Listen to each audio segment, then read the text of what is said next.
Okay, well, Diptyque Laurent is with us in studio now for a look at the main stories taking up paper on the international press. Diptyque, I believe we're going to start with some reactions there to Donald Trump's call to send troops to the border between the US and Mexico. Well, it's not a decision that's getting him a lot of fans, at least not in the US liberal press. The editors at the New York Times, Eve, call it irrational and foolish. In particular, they say deploying troops is, quote, impulsive, spiteful, and politically motivated.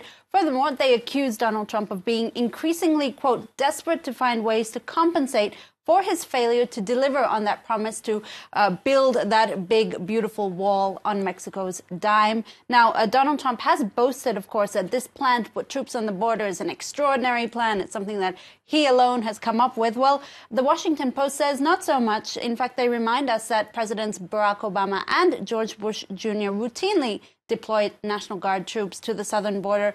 Back then, they had fears about security. This time, though, the Washington Post says it's not really even clear why it's necessary, given that the numbers of people crossing the border is at its lowest level in nearly 50 years. Okay, so some criticism there in the American press, in the United States press rather, but also from Mexico's journalists. Well, the papers across the border are also pretty critical. La Jornada, which is a daily newspaper, reports that the Mexican Senate actually demanded that President Enrique Peña Nieto suspends all dealings with the U.S. on matters of immigration and organized crime. This until Donald Trump ends his, quote, disrespectful and hostile attitude towards them.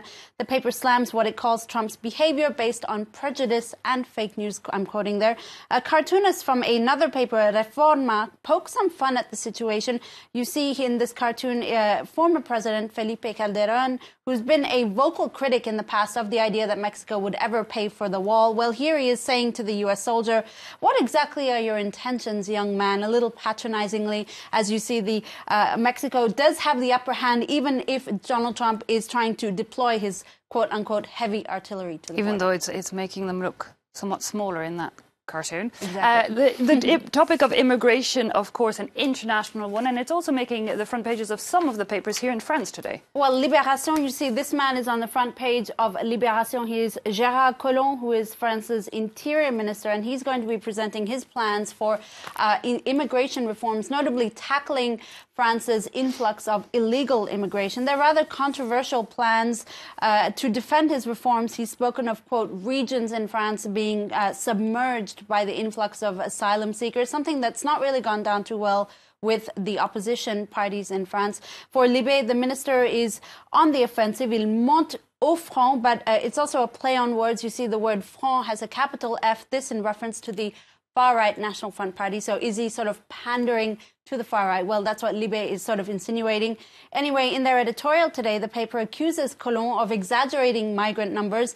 They remind us that since 2015, France hasn't really been confronted with a immigrant crisis, at least not the way Germany, Italy and Greece have been. Of course, it is a topic that always sharply divides society. I imagine there's also opinion pieces, editorials saying that, Colombia isn't going far enough. Well, this is from the right-wing paper L'Opinion. They're actually noting that some members from the French Conservative Party, Les Républicains, say Collomb's project is nothing but quote, nice sentiments and a pseudo-determination that will only deepen the migrant crisis. They actually call it a patch-up job. Well, let's head across now to Saudi Arabia, and there's one paper there focusing on something pretty extraordinary, the return of cinemas to the kingdom. That's right. It's not really something very extraordinary in most countries, but in Saudi Arabia, this is a big deal. For the first time in 35 years, Saudi Arabians, as of April the 18th, will be able to head to the cinemas like the rest of us have been doing for so many years.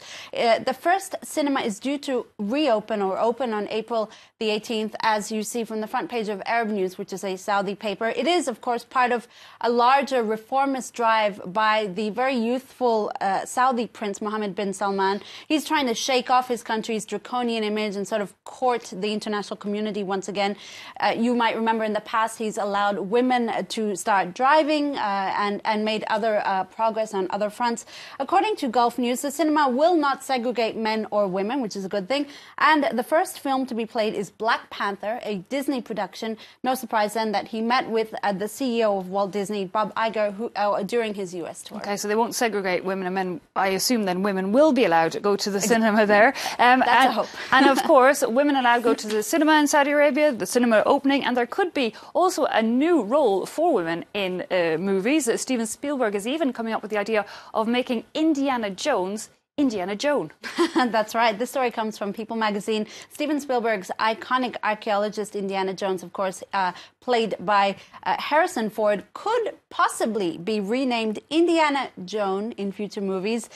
Ford is reprising his famous character for a 5th time, but many say it will be probably his last, and he'll hang up the fedora and whip after that film. Spielberg, People magazine reports, says he's very much influenced by the women in his life, and he said, so why not regender his very famous character, Indiana Jones? Indeed, why not? I actually have a Welsh friend, Anna Jones, who has always dreamed of that role. So there you go. Maybe an option. Diptyque Laurent, thanks a lot for that wrap-up of the international papers.